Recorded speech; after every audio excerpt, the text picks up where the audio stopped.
Earl, how you doing? I'm outstanding. How are you, honey? I'm well. Good to see you. I think I first heard your voice and met you years ago on Nancy Grace's program, and I've Yes. since gotten to know you. Tell people who might be watching that maybe aren't quite familiar with your background. Give us a little bit of your background, what you've done, how you got interested in the true crime world. Oh, wow. Well, I mean, that's going way back, but I'll tell you, I was 4 years old and my mother used to tell fantastic stories on our way to some vacation spot. Mm, So when you got about an hour outside of Atlanta, headed to Florida, for example, there was no radio station. You couldn't pick anything up, especially if it was after 6 o'clock or so at night. yeah. So she would entertain the five girls. And one of the stories that I remember that absolutely knocked me out, one night we're driving on this little two-lane Florida road lined with trees. You couldn't see any more than about 8 feet in front of you with the headlights. And that was way before car seats. So I was in the front seat, sitting in the middle on that little petition. And she started to tell us about Bonnie and Clyde and how they crisscrossed the country. They were madly in love and they robbed banks. And I just, for whatever reason, connected with them and just wanted to know all about them that I could. And so she would tell me as much as she felt was appropriate. She didn't tell me the ending, of course. She just told me about where they grew up in Oklahoma and, how they found their way to Missouri and other places. So, you know, once she kind of exhausted all that she could tell me without telling me how they died, then she told me about Babyface Nelson and Al Capone and John Dillinger, and it just never left me. I was Mm. always captivated. Okay, so you go on to eventually do this as a career. Yes. So I wanted to get in, just as quick as I could. And of course, you can't go to the police academy until you're 21. So about 17, I signed up to become a volunteer with the Rape Crisis Center at our largest hospital in Atlanta, Grady. And the reason I did that is because I could immediately have real cases and work with detectives. So that's what I did, once a month, all night long from 7 p.m. to 7 a.m. on Saturday and Sunday. That's what I would do. And Wow. they assigned me to Detective Black with APD, who taught me how to write reports, how to interview victims, how to connect cases if possible. He said, if somebody doesn't want to talk to me, but they'll talk to you. If you hear anything unusual, like something a perpetrator said or the way he entered the home, and you have heard it before, be sure to let me know, things like that. Um, and I'll tell you today, it's one of the things that I will absolutely tell you is the best training I've ever had, you know? I bet. I So, bet you learn, empathy and sympathy mhm. with working with those victims. You've gone on to, you're still working in law enforcement today. Yes, What do you do? yes. I'm a crime scene investigator with a Metro Atlanta Police Department. So I'm right near the airport, right near downtown. We call it the bullseye. So, I mean, I'm on the dance floor still, ain't no doubt about it. Yeah, so people hear the term crime scene investigator, we think of Mhm. CSI, we think of the movies. Is Yeah. that accurate as far as what you do? And is it, are you responding to every crime? What do you go out to? And walk us through the process of when you get to a scene. Sure. Well, some of it is absolutely accurate. I mean, some of the shows are wonderful. Some are a little maybe for TV, but it all helps. I mean, anytime you can get, people in high school or people in college interested and excited. I mean, I let TV work for me, honey. So if they think it's going to be you're in a Hummer and you get to go work with sexy detectives, yep, that's exactly what it is. Right, right. Come on and join us. Um, but basically, when you have a crime, and I'll just use homicide, that crime scene belongs to me, not the detective, not the coroner, not the medical examiner, me. That's my scene. I determine who goes in and who does not, and when they go in. So when you watch TV, and sometimes you'll have somebody roll up at a scene and go, hey, Fred, what do we got? And then Fred's like, oh, this guy fell off a ladder and broke his neck or whatever. I don't ever ask that question because I don't want to know what you think. I want to know what I think, and then I'll ask you. So that's the only thing that I kind of really disagree with TV about Mhm. because I don't want anybody to put in my head, oh, this was an accident or this was a suicide. And then I may just miss something because I've already got accident in my head. So I want to be able to go in and first determine, what do I see? What does this look like? What can I pinpoint that this is probably relevant? This is evidence. This is something that surely we need to take. Um, and I'm one of those people, Nate, I'll tell you, I tend to take everything. Mm. Whether I know how it fits in yet or not, I may a year from now realize how that one photograph is relevant or why that Bible was relevant. But if I never figured out, what's the harm? I took it. Isn't So, that true? I mean, even with news, when we go to a scene, like, we have mm-hmm. one of our reporters at a homicide scene right now, and it's like Yes, photograph everything, video everything. everything, because you Yes, could get back and in 6 months be like, wait, the suspect is this person? We have video of him. So I totally we get what have you're saying. video. And Yeah. listen, you and I, our jobs are very similar. And I don't know if this happens to you, but sometimes you can video a scene, you can take still photographs. When you go back and you're looking through those photographs, you'll see something you didn't even see in person. I Hmm. don't know how that happens because we're almost trained, lock in on everything. And somehow I missed a small crack bag. How? And I Right. did, but it's in that photograph, right? Right. So if I'm looking at my camera in the car and the scene is still active, the tape is still up, I'm just kind of reassessing, I can go back and collect it. But Right. somehow I didn't see it. And like y'all, even if you're in the van looking through tape because you're about to have to go live and you've got to show them something, you may see, wait, I didn't even know there was a tree house. Hmm. That means that person could have field of vision in their neighbor's backyard and I you missed know. it. And Law it's so enforcement easy missed it. now with these things to Oh, just, honey, everybody's have a it. reporter. Yep. Yeah. Okay, so how many scenes have you been to, would you say, over your career? Oh, good Lord. I couldn't tell you. It always fascinates me when I hear somebody go, I responded to X number. I have no idea. I mean, you're talking about 44 years. I responded to a lot, a Is there lot. anything that is even too much for you? Because you know that some of our viewers are going to be like, I can never do that. It's too gruesome. It's too graphic. Hmm. What Hmm. are the hardest things to respond to? And have you ever had to say, you know what, I can't take this one? I've never said I can't take this one, but I've certainly had to take a break. You know, uh, 2000, I had a baby. 2003, I had another baby. Prior to that, working child cases were difficult and they were sad. But once you have a child, oh my gosh, it it just flips this switch. Hmm. Everything is different. Everything is better and everything can be worse.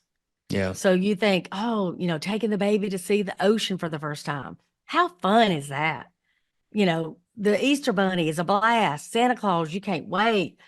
Uh, Showing them anything, a baseball game for the first time, take them to the swimming pool for the first time, all of those things.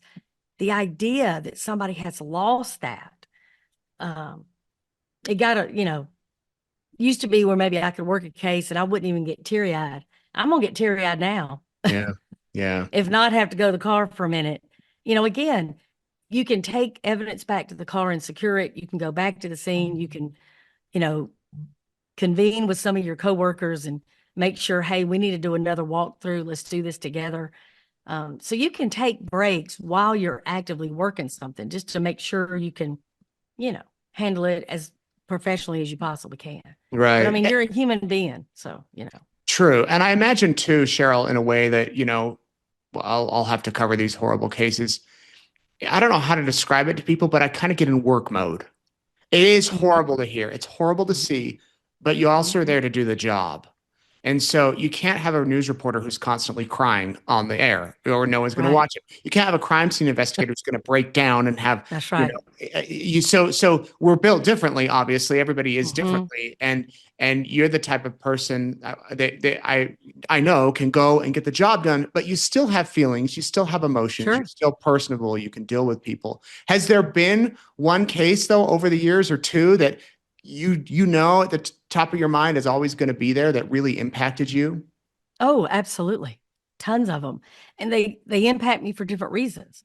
Um, Something that somebody might have said, something that I saw, something that I thought maybe, am I missing something? Because we never could get an arrest. There's a lot that are going to affect you in different ways. Some, maybe even positive, I like to think. But, I tell people a lot of times, my son Huck was a goalie for the lacrosse team at the University of Alabama. And he would sometimes just get on himself if he missed a shot. But I used to tell him, even when he was in middle school, in order for somebody to shoot and score a goal on you, everybody else has to fail. And that's just a fact. You're the last shot. Well, that's how I see myself too. If Mm, not me, then who? If I'm not going to be able to go in there and find that bullet hole in that door or in that wall or find the knife that he thought he hid or whatever, who's going to do it? I'd much rather it be me because yeah. I know I'm not leaving until I find it. I'm not Right. in a hurry, so those, and I work with people that feel the same way, which is awesome. But, for me, it's one of those things.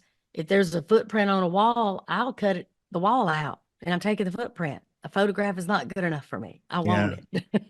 you know, Well, I remember the story you told on the crime cruise last year about the little adorable little girl that was found who had with the broomstick. I won't get into the gory details now, but right. I mean that those are the type of cases that I would hmm imagine kind of stick with you as well. hmm Absolutely. I So can hear, like you, I guarantee it. If you're in the car and a song is on and then you have a horrible call to go somewhere, every time you hear that song, you're going to think of that case. So, I mean, it happens, it's but true. again, if not me and you, then who? I mean, somebody's got to go. Somebody's got to tell the story. Somebody's got to make people care. Somebody's got to tell people, hey, this is going on. Are there other victims out there? Is this person on the run? Have you seen him? The general public helps solve cases all the time. You know that. I mean, it's a gift what you do. And like I've told people, so often about you. And I'm like, he went to Hawaii and tracked that woman down. I mean, that's not somebody that's just going to sit in the studio and go, hey, this is a really bad case. This is super sad. Hope they find her. Mm, No, you got up, you got your butt on a plane, you left your friends and your family and your children. You went out there and tracked her down. mm, If not for you, we would have lost a huge component on that trial, period. mm.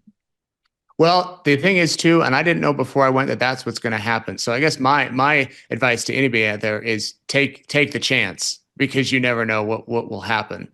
I want to ask Yeah. Sheryl, how did you get involved? So Sheryl is the host of Zone 7, the Mhm. podcast. You should go listen to it, where she tells these true life, true crime situation stories. How did you get involved in the media angle of this? Because you're so good at it. You're such a good speaker, but you're also working full Thank you. time as a crime scene investigator. Like what Yeah. kind of how did you tiptoe into the media to the fact that now you have a full blown podcast? I did not choose friends correctly. That's what happened. So, so when I was assigned to the major case division with the crime commission, the DA that was assigned to us was Nancy Grace. Mm, Nancy, the first time I met her was at a crime scene. Y'all, we're working. This little bitty car pulls up fast as lightning. This little bitty person jumps out. What do you got? What's going on? How can I help? And I'm like, what in the world? Who is that? What is that? And Jim Birch with the GBI said, oh, that's Nancy Gray. She's a prosecutor. Well, at that time in the early 90s, I had never seen a prosecutor outside the courthouse in my life, mm, much less at 2:45 in the morning at an active scene. Well, she did come. There was a house with a detached garage. We had a search warrant. We're going to go in the house. We're going to go in the garage. She stops us and says that garage needs a second search warrant, possibly. She said it could maybe even have a different address. You don't ever know. Well, she saved the whole case. So I thought, yeah, I probably need to be friends with her. And we became fast friends. And fast forward, she became Nancy Grace. yeah.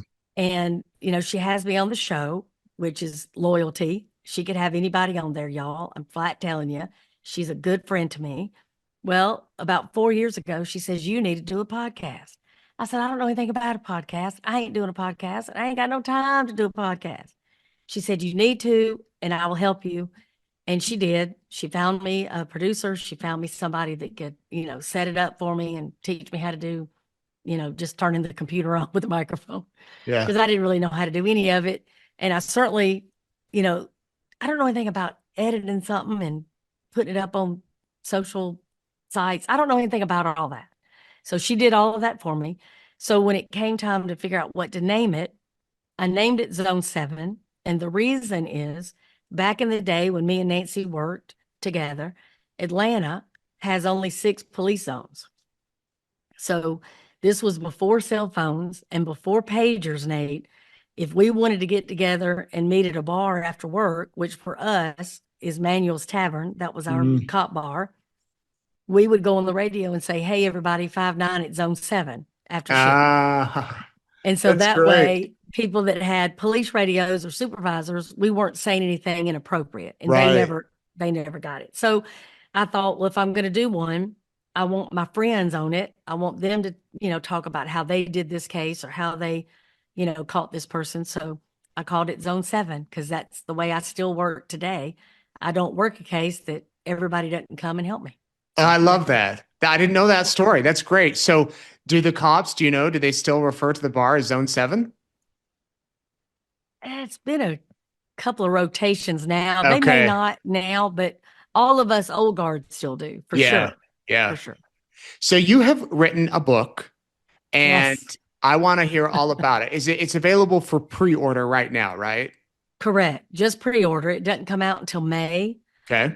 But go ahead and get it. Don't wait, y'all. Yeah, So pre-orders really help authors now. If you pre-order, then yes, it gives the publisher an indication that people are interested in this. So it does help right. authors. So it's something that I always like to do. And then sometimes I might forget I pre-ordered and then it arrives and I'm like, oh, goody, it's here. So you can do that right now with Cheryl's book. What's the name of it, That's Cheryl? right. And what's it about? The name of it is Swans Don't Swim in a Sewer. Swans Don't Swim in a Sewer. Okay. Mhm.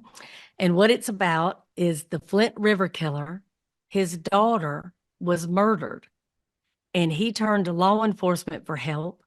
The case went cold, and then he reached out to me through his daughter and through his wife for help. So it's literally how I helped a serial killer solve the murder of his daughter with communicating with him best we could while he was in prison for the murders that he committed in the 70s. Wow. It And was it's true. crazy. It's a true story. True story. So what happened was I was doing an event and I was literally up on stage speaking, and this woman comes in and everybody else is real dressed up. It's a fancy night event. And she's got on like Bermuda shorts, like a tank top and a straw hat. So she doesn't fit at all. So I'm watching her kind of. And then as she turns the corner, I notice she's holding an 8x10 frame. Well, I figured that's got to be a mama, and it's either got to be a missing person or a murder victim. So when I was done, I walked straight toward her and she said, "I need your help." And I said, "What's going on?" And she turned the frame around and it was a picture of a beautiful girl. It looked almost like maybe a high school graduation picture. And she said, "This is my daughter, Melissa. She was beheaded in Atlanta and I need your help." Oh my Well, the first gosh. thing that hit me, Nate, was how do I not know this case? Mm-hmm. Because again, with Zone 7, here's what happens. We all get together and there's reporters in our group, Karen Greer being one of them. Karen would ask me, "Hey, have you heard this?" Or some detective would say, "You're not going to believe the case that I just got." But a young white female that's been beheaded in downtown Atlanta, I would have heard that somehow from Right. somebody. Never heard a thing about it. So I was intrigued immediately, um, just from a career standpoint. How could I help her?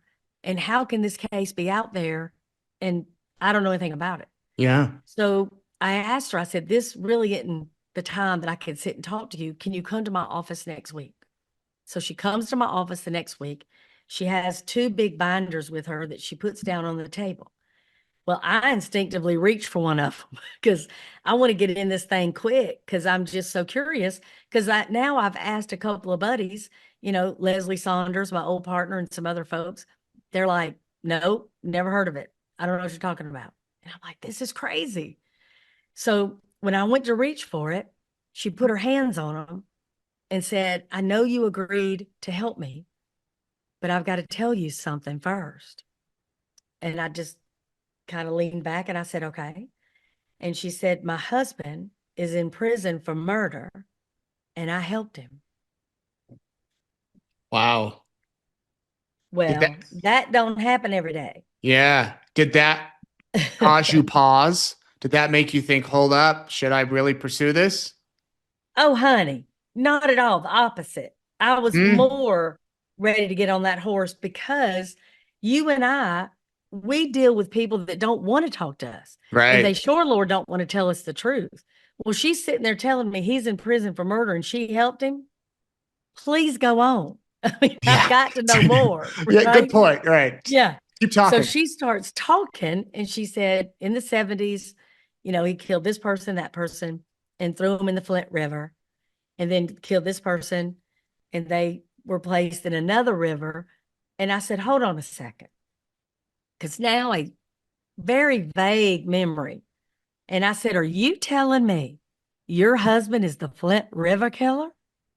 And she said, yes. Mm. And I said, but your daughter was murdered, beheaded. She said, yes. And I said, well, I'm just going to ask you straight out, did he kill her? And she said, no, that's why we're here. We need your help. And she said that her daughter, Tina, who worked at a diner, ran into a high school friend of mine. And Tina started telling her what happened to her sister. And she said, well, you need to, contact this buddy of mine from high school. And so Tina goes and tells her parents, and Carl tells Norma, get in touch with her, see what she charges, see what she thinks she can do, see how she thinks she can help. Well, at the Cold Case Investigative Research Institute, we don't charge anybody. We don't charge families. We don't charge law enforcement. So that was an easy sale. Then when I agreed to still help her, um, she was more than amenable to show me the whole case file. Well, as I started looking at the case file, I knew there was a few things we could possibly do right off the bat that hadn't been done. So that's where it all started back in Wow. 2017. Holy smokes. And I Yeah. guess the book unveils the rest. The book unveils the rest. I mean, it tells you, how I communicated with Carl for years through Norma. And then it was just time. I needed to talk directly to him. I needed to be able to legitimately say, I asked him point blank, did you kill her? I needed to get that off the table so we could move forward.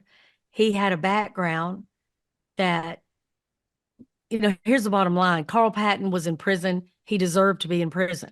He did some incredibly heinous things, no question about it.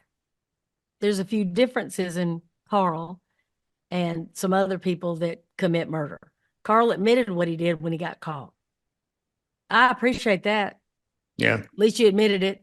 You're not going to put it, everybody through some, bogus trial. It also tells you how I dealt with the victim's family of Liddy Evans, her children. Um, in in that regard, I will say this.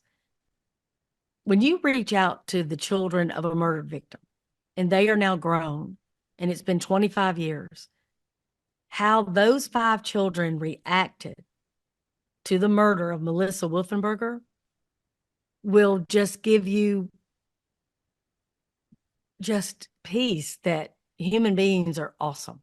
Mm. All 5 of them were incredible. So I'll say that. And you're talking about, you know, Melissa's father, Carl Patton, murdered their mother Hmm. in a horrible way. But the way they reacted, just gives you faith, is all I'm saying. Right. Wow. Sheryl, where can people pre-order the book? Amazon, Barnes and Noble, right now, those 2 sites are up and ready. Okay. We'll put a link down in the description for those of you watching. You can click directly on that link. Again, the name of the book, Swans Don't Swim in a Sewer. Swans Don't Swim in a Sewer, and it's coming out in May. Right. and you can read all about it. Sounds like it might be one of those books too that you like read all at once. One of those binge ones that once you're in the story, it sucks you in. Is that, am I Oh, I right? hope so. Am I I going to hope lose a so. weekend to the book, Cheryl?